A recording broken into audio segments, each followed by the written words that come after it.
All right, guys. So I'm back at it. So we're gonna talk about these Brooklyn Nets real quick. All right. So last night, Nets wound up losing to Boston, getting swept out the building.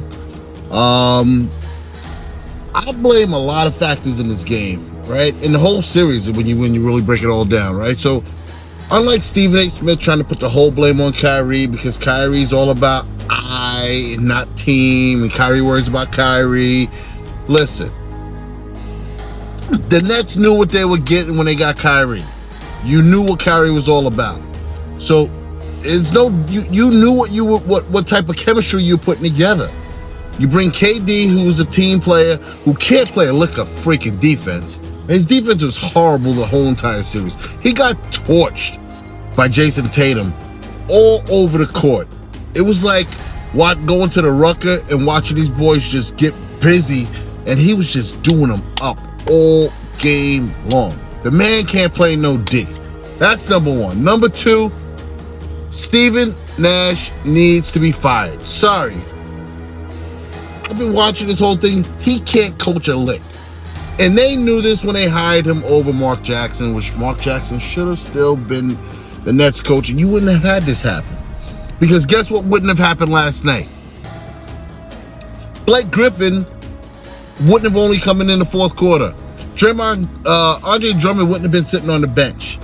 LaMarcus Aldridge, who you signed for this one-year contract, he would have been sitting on the bench, because what you didn't have was a big man presence on on the court last night.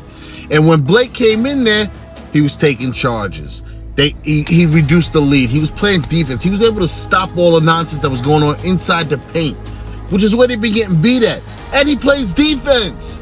You need to get guys out there that were playing defense. Your second unit wasn't available. So, listen.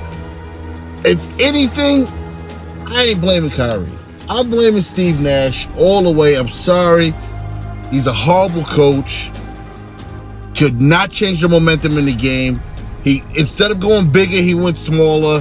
He takes out Blake Griffin and brings in Patty Mills. Come on. Come on. How stupid is that? So, it's just a lot, when you watch all of these games, and when you look back at all four games, all of them, every single one of them, other than game one, they were outcoached and then outplayed. It played no defense because you had a bad lineup out there. Sorry. Enjoy the vacation. Enjoy fishing.